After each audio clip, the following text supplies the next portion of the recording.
ఈ సమయంలో ఉత్తరాఖండ్లో 200కి పైగా డ్యాంల నిర్మాణం జరుగుతోంది. అది కాకుండా వందల కొద్దీ ఇతర రకాల పేరుకేం అభివృద్ధి ప్రాజెక్టులు కూడా ఉన్నాయి. ఇవన్నీ నాశనం మీదే ఆధారపడ్డాయి. అది కాకుండా మేము రైలు తీసుకుని వెళ్తున్నాం. పర్వతం గుండెల దాకా మనం రైలు తీసుకెళ్ళాలి. అయితే అది సురంగాల ద్వారా వెళ్తోంది. సురంగాలు నాకు ఖచ్చితమైన సంఖ్య తెలియదు, కానీ నా అంచనా ప్రకారం మొత్తం కలిపి 30 లేదా 50 కిలోమీటర్ల సొరంగం తవ్వుతున్నారు అనుకుంటా. ఏదో అలాంటిదే. ఇప్పుడు మీరు చూడండి ఏమేమి ఉన్నాయో. రోడ్డు విస్తరణ, హైవే యొక్క రైలు మార్గం నిర్మాణం కోసం సురంగాలు తవ్వుతున్నారు. ఇంకా రకరకాల అభివృద్ధి ప్రాజెక్టులు ప్రైవేట్ సెక్టర్ ద్వారా. హౌసింగ్ మరియు హాస్పిటాలిటీ, దీనికోసం పాతవి కూల్చడం, కొత్తవి నిర్మించడం. హోటల్స్ కడుతున్నారు, అపార్ట్మెంట్లు కడుతున్నారు. ఇళ్ళు వగైరా అయితే ఎప్పుడూ కట్టుతూనే ఉంటారు. ఇవన్నింటికి మీదుగా క్లైమేట్ చేంజ్ ప్రభావం కూడా ఉంది. దానివల్ల అధిక వర్షాలు పడుతున్నాయి. మనం అసలు ఏం చేస్తున్నాం? ఇప్పుడే మేము రైలు నడిపేస్తాం. అయితే రైలు నడుస్తుంటే అందులో ఎంత వైబ్రేషన్ జరుగుతుందో మీకు అర్థమవుతోంది కదా. ఇప్పుడు నీవు చెబుతావు రోడ్డు ఒకసారి నిర్మించాక అయిపోయింది, ఇక అంతే, ఇంకేమీ పాడవదు అని. కాని ట్రైన్ అయితే రోజూ నడుస్తుంది కదా. ట్రైన్ నడిచేటప్పుడు వైబ్రేషన్లు ఉంటాయి. అలాగే వైబ్రేషన్స్ ఉన్నప్పుడు బండలు నెమ్మదిగా విడిపోతాయి. 2 వస్తువులు గట్టిగా కలిపి ఉంటే మీరు వాటిని రోజూ కదిలిస్తే వైబ్రేషన్ ఇస్తే ఏమవుతుంది? అవి నెమ్మదిగా సడలిపోతాయి. సడలిన తరువాత అవి విరిగి కింద పడతాయి. వాటి మీద ఏమున్నా అది కూడా పూర్తిగా కూలిపోతుంది. ఇప్పుడు ఇదంతా జరగబోతోంది.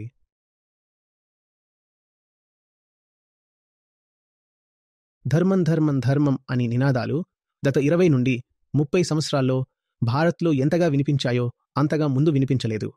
కాని ఇదే 20 నుండి 30 సంవత్సరాల్లో సనాతన ధర్మానికి జరిగిన నాశనం కూడా ఇంతకంటే ఎప్పుడూ జరగలేదు. మనకి ఏ ధర్మం కావాలో నేను చెబుతాను. మనకి ఎన్ఆర్ఐల స్టైల్ ధర్మం కావాలి. మనకి సూరజ్ బర్జాత్యా సినిమాల్లో చూపించే ధర్మం కావాలి, రాజశ్రీ ప్రొడక్షన్స్ వాళ్ల స్టైల్లో. అందులో మొదటిగా చాలా డబ్బు ఉండాలి. ఎలా అంటే ఎన్ఆర్ఐల దగ్గర ఉండేలా చాలా డబ్బు. అంతేకాదు, ఇంట్లో ఒక పూజా గది ఉండాలి. అక్కడ సాంస్కృతిక తండ్రి గారు తన 2 సాంస్కృతిక కుమార్తెలు, 2 సాంస్కృతిక కుమారులు మరియు అత్యంత సాంస్కృతిక భార్యతో కలిసి ప్రతి ఉదయం ఒక కర్మకాండి ప్రార్థన చేయాలి.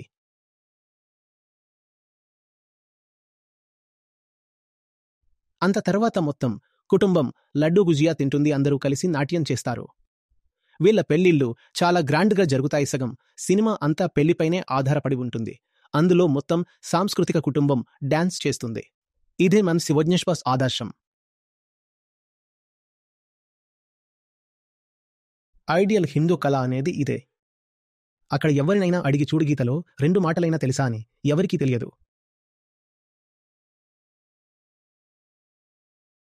కాని అందరూ తేలికపాటి భజనాన్ని రట్టేసుకుని ఉంటారు. అదే రాజా ఇంద్ర కూడా చేశాడు.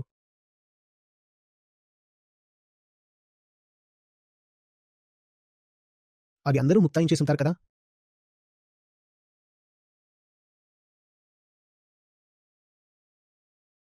అక్కడ ఎవరికైనా అడిగి చూడు,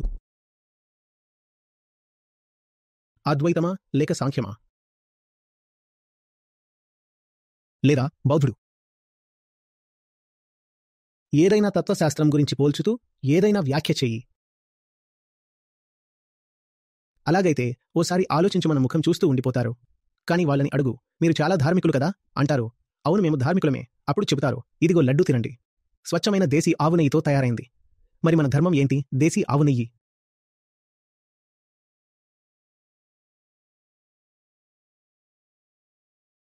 సరే, ఎన్ఆర్ఐ స్వర్గం మనం ఉత్తరాఖండ్లో నిర్మించాలి. అక్కడ అయితే ఇంకా బాగుంటుంది. వాతావరణం స్విట్జర్లాండ్లా ఉంటుంది అక్కడ. కాబట్టి అనిపిస్తుంది, హా అన్నయ్య, విషయం ఎన్ఆర్ఐల గురించిందే కదా. చక్కగా మలయ పవనం మెల్లగా చల్లగా వీస్తోంది. అక్కడ ఒక గొప్ప అద్భుతమైనది కట్టించు. దాని ముందు ఇలా నిల్చుని చూడు. హిందూ హృదయ సమ్రాట్.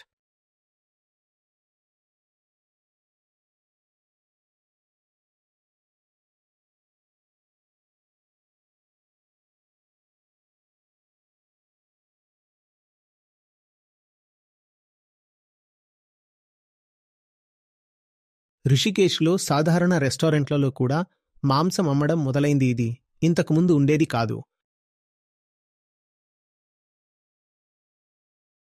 ఈ విషయంలో నేను ముందడుగు కూడా వేశాను. సమాధానం ఇది వచ్చింది. అక్కడికి వస్తున్న వాళ్ళు ఇదే కోరుతున్నారు. మాంసం కావాలంటున్నారు. 2016లో అక్కడ మొట్టమొదటిసారి మిత్ డిమాలిషన్ టూర్ చేశాం. అప్పుడు అక్కడ వీగన్ ఆహారం దొరకడం చాలా ఈజీగా ఉండేది. ఎందుకు ఈజీగా ఉండేది? ఎందుకంటే అప్పట్లో అక్కడికి విదేశీయులు ఎక్కువగా వచ్చేవాళ్ళు. అక్కడికి వచ్చిన విదేశీయులు వాళ్ళు టోఫు ఇవ్వమంటారు. వాళ్ళు చెప్పేవాళ్ళు బాదం పాలు లేదా కొబ్బరి పాలు వేసిన చాయ్ ఇవ్వండి అని. సోయా ఇవ్వండి. కానీ జంతువుల మీద క్రూరంగా వ్యవహరించి పాలు వగైరా తీయడం మాత్రం వద్దు. 2016లో అక్కడ బాగానే వీగన్ వాతావరణం ఉండేది. అప్పుడే మధ్యలో కోవిడ్ వచ్చేసింది. విదేశీయులు రావడం ఆపేశారు. భారత్లో ధార్మికత ఇంకా పెరిగింది. ఇవాటి వాళ్ళు ఋషికేశ్ని అంతగా చెత్తగా మార్చేశారు. లోపలగాని బయటగాని అక్కడ ఉన్న పరిశుభ్రత స్థాయి చాలా తగ్గిపోయింది. ఇప్పుడు అది మెరుగవుతుందని చాలా ఆశిస్తున్నాను. ఇప్పుడు మళ్లీ విదేశీయులు రావడం ప్రారంభించారు కాబట్టి వాళ్ళు వస్తే భారతీయులే కూడా అంటున్నారు, శుభ్రం చేయండి. విదేశీయులు వస్తున్నారు.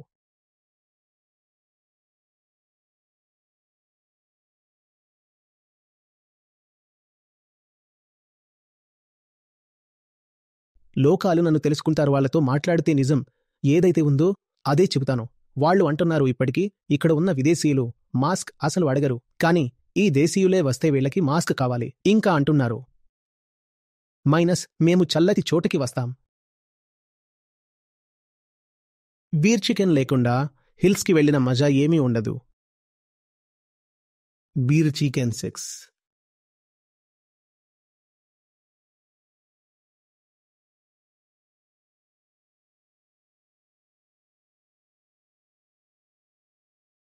నేను మధ్యలో చాలాసార్లు వెళ్ళాను. ఆ వీడియో కూడా చేశాను. కానీ ఒకసారి రికార్డింగ్ చేస్తున్నప్పుడు 2 అమ్మాయిలు మధ్యలో వచ్చారు. అక్కడే శ్మశాన ఘాట్ ఉన్నది. అది ఫూల్ చట్టిలోనే మేము మా ప్రారంభ శిబిరాలు 2011 నుండి 2012లో నిర్వహించాం. ఇంకా చాలా మందికి జీవితాలు మారిపోయాయి ఫూల్ చట్టి మీదే. అవి చాలా నిశ్శబ్దమైన ప్రదేశాలు ఉండేవి. అక్కడ ఎక్కడా వెలుతురు కూడా కనిపించేది కాదు. రాత్రంతా కూర్చునేవాళ్ళం, లంచ్ చదువుతూనే ఉండేవాళ్ళం. అపరోక్షానుభూతి పుస్తకం తెరిచి ఉందిలంతరు. వెలుతురులో చదువుతూనే ఉన్నాం. అదే చోట నిద్రపోయాం.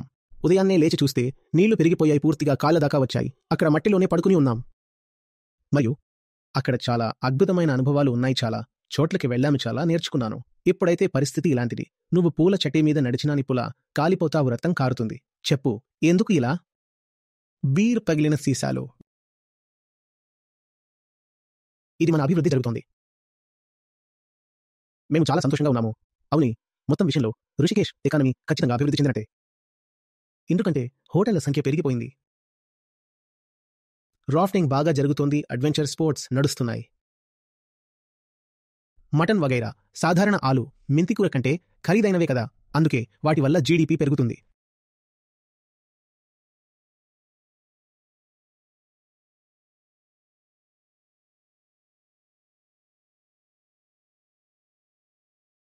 రెసిడెన్షియల్ కూడా ఖరీదైనదే అయి ఉండొచ్చు. ఇవే డిసెంబర్లో రిషికేశ్లో ప్రస్తావించబడింది వెళ్లతాన్ చేస్తామని. అది అతను చేయలేదు. ఏదో ఒక విషయం మాత్రం ఉంది. సెక్యూరిటీ పరంగా కొన్ని ఇన్పుట్స్ వచ్చాయి. ఇప్పుడే అక్కడికి వెళ్లడం బాగుండదని చెప్పారు. మీ భద్రత కోణంలో అది సురక్షితం కాదని సూచనలు వచ్చాయి. కానీ భద్రత గురించి గతంలో అంతగా పట్టించుకోలేదు. ఇబ్బంది రావచ్చు అన్న విషయం తెలిసిన ఆయన వెళ్లిపోయా. మనసు లేచిపోయింది. ఈ చోటు మీద నాకు ఎంత ప్రేమ ఉందో, ఈ చోటు నుంచి నాకు కూడా చాలా ప్రేమ లభించింది. నేను ఎంతో నేర్చుకున్న ఆ గంగా తీరాన్ని వీళ్ళు అలా మార్చేశారు. దాంతో నా మనసు అక్కడి నుంచి విరక్తమైపోయింది.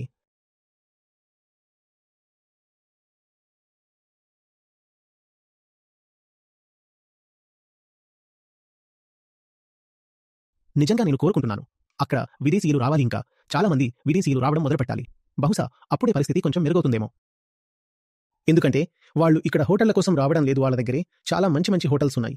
వాళ్ళు ఇక్కడ అభివృద్ధి చూడడానికి రావడం లేదు, వాళ్ళ అభివృద్ధి బాగానే ఉంది. వాళ్ళు ఇక్కడ ఏ కోసం వస్తారో అది వేరే విషయం, కానీ వాళ్ళు దానికోసం వచ్చిన దాన్ని మనం మింగేశాం.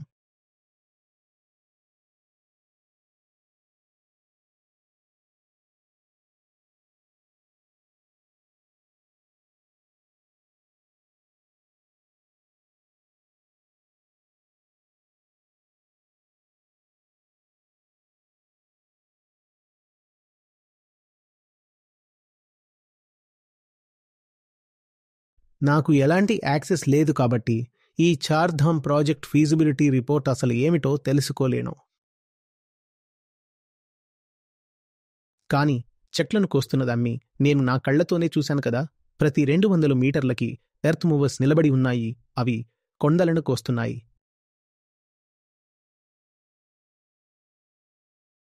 నీవెప్పుడైనా ఆ దారిలోకి వెళ్ళావా? గత 2 ఏళ్లలో అది ఇప్పటికీ అక్కడ నడుస్తూనే ఉందా?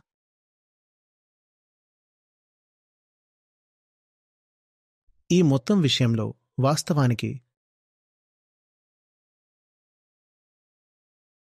రేపు ఒక కామెంట్ వచ్చింది ది ఉత్తరాఖండ్ నుంచి. ఉత్తరాఖండ్ నివాసులున్నారో వారి యోగదనం కూడా తక్కువేమీ కాదు. ఇది దేవభూమి పుణ్యభూమి కాని అజ్ఞానం మరియు అంధవిశ్వాసాలతో పూర్తిగా నిండి ఉంది. అక్కడి స్థానికులు ఒకటిగా కలిసిపోతే అభివృద్ధి పేరిట జరుగుతున్న ఈ వ్యవహారాలన్నీ మేము అంగీకరించం అని తేల్చి చెప్పగలిగితే అవి జరగడం అసాధ్యం. కానీ అక్కడ కూడా 25 నుండి 30 ఏళ్ల క్రితమే టీవీ వచ్చేసింది కదా, కాబట్టి ఇప్పుడు అక్కడ వాళ్ళందరికీ డబ్బే కావాలి. ఇంకా డబ్బు కావాలి, ఇంకా డబ్బు కావాలి అనుకుంటూ ఉంటారు. అయినా సరే జరుగుతూనే ఉంటుంది. చూడండి, ఆధ్యాత్మికత లేకపోతే మనకు కావలసిన ఒకటే వస్తుంది. అది ఏంటి? భౌతిక సుఖం మరియు అంతులేని భౌతిక సుఖాలు. భౌతిక అవసరాలు అందరికీ ఉంటాయి, ఖచ్చితంగా ఉంటాయి. మీకు ఉన్నాయి, నాకు ఉన్నాయి, అందరికీ ఉంటాయి. భౌతిక అవసరాలను తీర్చుకోవడం ఒక విషయం, కానీ భౌతిక సుఖాలనే జీవితంలో పరమ లక్ష్యంగా చేసుకోవడం ఇంకో పూర్తిగా వేరే విషయం. మిన్న ఒక ఉత్తరాఖండ్ నుంచి వచ్చాడు. ఒక సజ్జనుడు. ఆయన రాశారు. ఈ కామెంట్ పబ్లిక్గానే ఉంది, యూట్యూబ్లో పడి ఉంది. నేను దాన్ని చదవకుండానే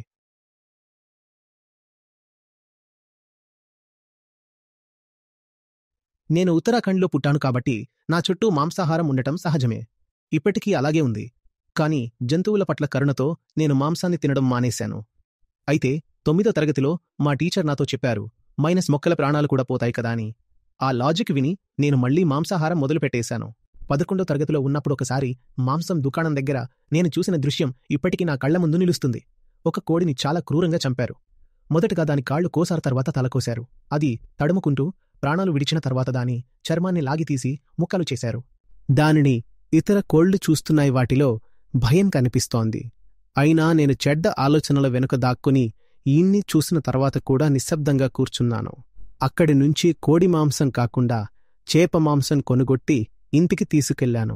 కాని ఇంటర్మీడియట్ తర్వాత జీవితం దిశ నిర్ణయించుకునే సమయంలో ఎన్నో దిశల్లో ఆలోచించటం మొదలుపెట్టాను. ప్రతిసారి మనసు ఏదైనా దిశలో కొంచెం ముందుకు ఆలోచించి వెళ్లేందుకు నిరాకరించేది. అప్పుడు స్పష్టమైంది, మనసు పాత మార్గాల్లో ఎక్కువ కాలం ఉండదు. అప్పుడు ఏమి చేయాలి అనిపించింది. అప్పుడు నేను యూట్యూబ్లో జీవితం గురించి వెతకడం ప్రారంభించాను.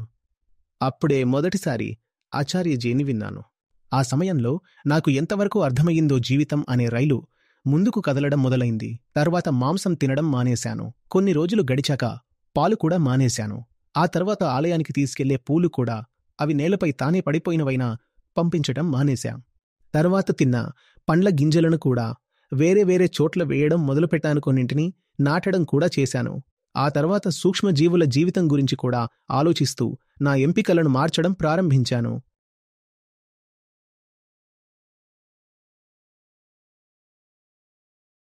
ఇప్పుడు నేను ఇలా అనుకుంటున్నాను, ఈ అన్నీ చేయించినది ముందు ప్రకృతి, ఇప్పుడు ఇంకెవ్వరూ కాదు. మా ప్రాంతంలో మాంసాహారం చాలా ఎక్కువగా ఉంటుంది. ఇది ఒక పర్యాటక ప్రాంతం. ఇక్కడికి ప్రజలు వస్తారు, తిరుగుతారు. వాళ్లలో చాలామంది పొగ తాగుతూ మద్యం, తాగుతూ మాంసం తింటూ వెళ్ళిపోతారు. కాని చనిపోయిన జంతువుల శవాలు భయం, కేకల నొప్పి, జీవితం ఏమీ మిగలదు. ఇవాళ్ళు గోలు దేవుడి పేరుతో కోడి లేదా మేకను బలి ఇస్తారు. ఆ బలి అనేది కేవలం ఒక డ్రామా లాంటిదే.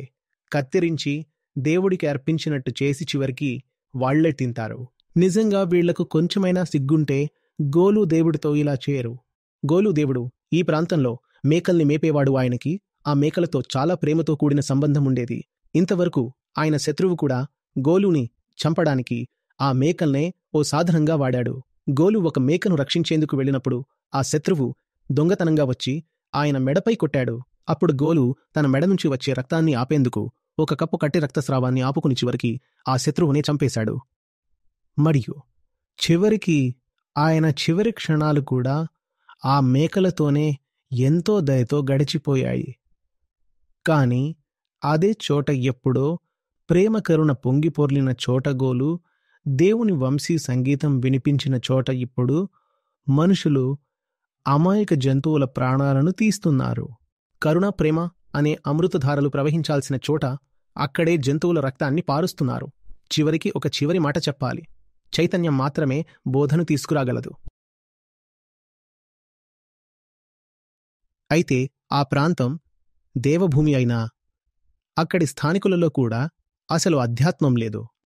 అంధవిశ్వాసాలు మాత్రం నిండుగా ఉన్నాయి, కాని అధ్యాత్మం మాత్రం లేదు. అలాగే దెహ్రాదూన్లో ఉన్నవారిలోనూ ఢిల్లీలో ఉన్న వారిలోనూ కూడా అధ్యాత్మం లేదు. స్థానికులలో లేదు, రాజధానుల్లో కూర్చున్న పెద్దలలో కూడా లేదు. మరి చెప్పండి, ఎవరు రక్షిస్తారు ప్రకృతిని మరియు పర్యావరణాన్ని?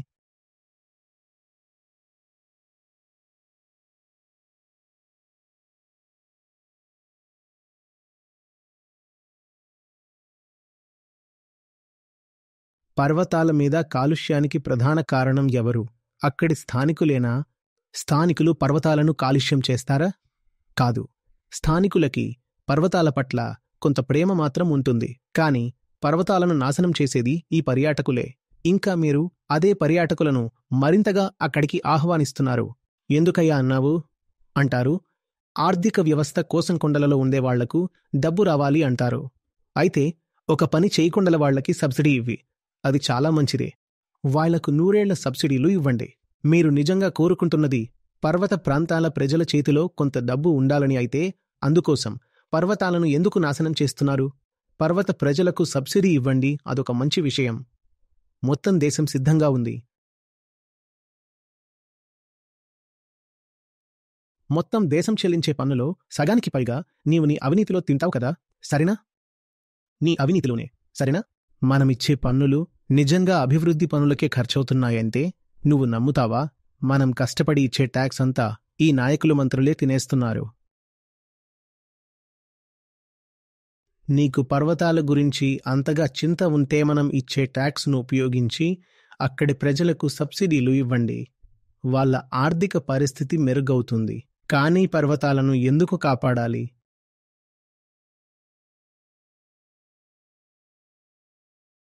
ఎంత వింతగా ఉంది తెలుసావో? విదేశీ వచ్చాడు. మన పర్వతాలపైకి ఒక విదేశీ వస్తాడు. అయితే అతను విదేశాల్లో మాంసాహారం తింటుంటాడు. కాని భారత్కి వచ్చాక చెబుతాడు, మాంసాహారం వదిలేయండి, నేను జంతు క్రూరతతో తయారయ్యే ఉత్పత్తులు అయిన పాలు, పన్నీర్ లాంటివి కూడా తాకను. ఇది విదేశీయుల స్టైల్. ఇక్కడ మన దేశవాళ్లు సాదా దుస్తులు వేసుకుని తిరగరు. కాని రిషికేష్కి వెళ్ళి 200 నుంచి 400 మధ్యలో ఉన్న ఒక కుర్తా కొనేసుకుని అదే వేసుకుని అక్కడే తిరుగుతారు. పాడైపోయిన చెప్పులతో ఎంజాయ్ చేస్తుంటారు. కాని మన దేశీయుడు కొండ ప్రాంతాలకు వెళ్తే అక్కడ మేక మాంసం తింటాడు. అతను అంటాడు, మేము కొండల్లో ఉన్నాం.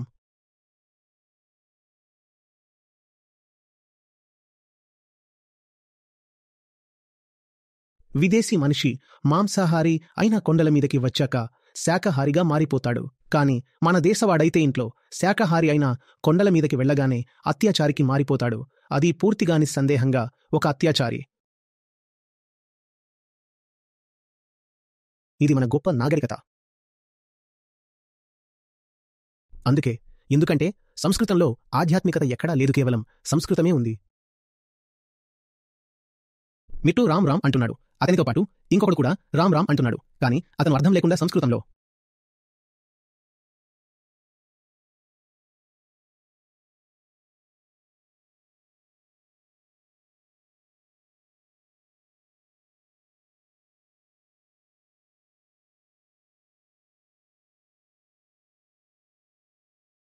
ఇవి అన్నీ ధ్వంసమయ్యే సమయంలో చెప్పిన నెపం ఏంటంటే, ఆర్మీ అంటే ఇది దేశ రక్షణ కోసం కూడా చేయబడుతోంది అని భారత సైన్యం తరఫున ఒక ప్రకటన వచ్చింది. నేను అచ్చం అలాగే చదివి చెబుతున్నాను కోర్ట్స్లో. Indian army reluctantly following political establishment. భారత సైన్యం రాజకీయ వ్యవస్థను ఇష్టపడకపోయినా అనుసరిస్తోంది.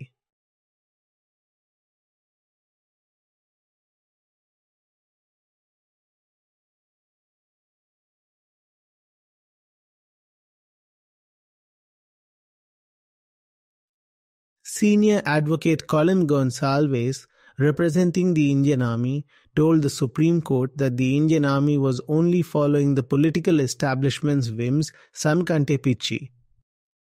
పిచ్చి అనేది అభివృద్ధి కాదు. The Indian Army was only following the political establishment's whims, and it was already happy with the existing roads, that connect the pilgrimage to the Char Dham. Indian Army was already happy with the existing roads. ఈ రోడ్లు army కోసం కావు, ఇవి భారత గర్వాన్ని చూపించేందుకు వేసినవే. అంతా ఆట అంతే. గర్వం అంటే అహంకారం. మనము ఏదో ఒకటి కదా. ఇవి చూడు, పెద్ద విషయాలు మా దగ్గర కూడా ఉన్నాయి చూడు. మనం పెద్ద విషయాలు చూపిస్తే జనాలు అలానే ఇంప్రెస్ అవుతారు. ఎలా అంటే కరణ్ జోహర్ లేదా సూరజ్ బర్జాతియా సినిమాలు చూసి ఇంప్రెస్ అయ్యేలా. అప్పుడు మనకి ఓట్లొస్తాయి. మనం చెబుతాం, చూడుని గర్వాన్ని పెంచేందుకు మనం ఎంత పెద్ద పనులు చేశామో.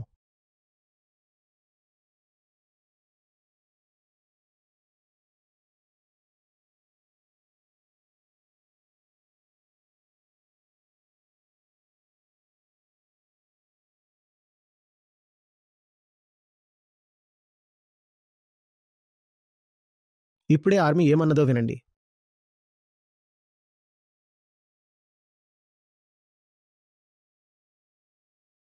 న్యాయమూర్తులు డివై చంద్రచూడ్, సూర్యకాంత్, విక్రమ్ నాథ్ల బెంచ్ చెబుతోంది ఏ ప్రాజెక్టు గురించి. ఈ రోడ్డు వెడల్పు చేసే ప్రాజెక్టే.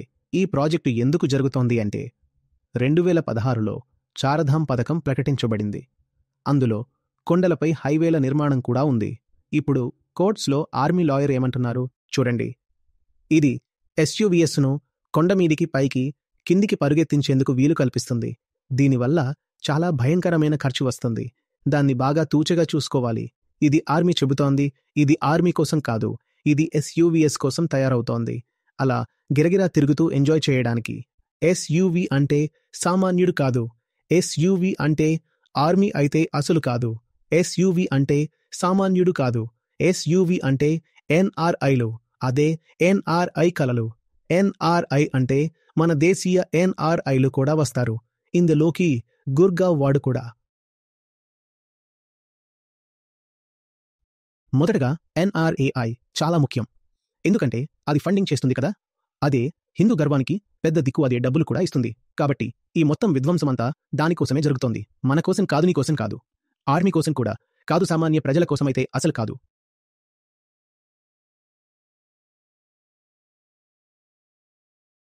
జోషిమఠ్ అలానే కూలిపోతున్నదని అనుకోకండి. అర్థమైందా?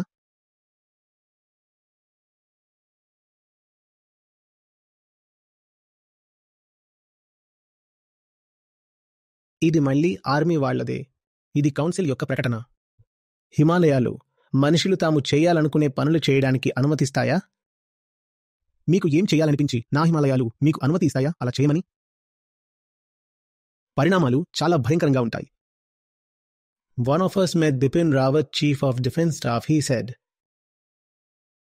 ఇది ఇప్పుడు బిపిన్ రావత్ గారి వ్యాఖ్య. బిపిన్ రావత్ స్వయంగా ఉత్తరాఖండి వ్యక్తి. బిపిన్ రావత్ చెప్పారు, We the army, we the army are happy with the roads as they are. మాకు వద్దు. ఇది జరుగుతోంది. ఢిల్లీ, చండీగఢ్, గురుగ్రామ్ ఇంకా మిగతా అన్ని చోట్ల SUVNRI విషయం కోసం నడుస్తోంది అని నీవు చెప్పగలిగేలా మాలో కూడా ఏదో ఒకటి ఉన్నాం.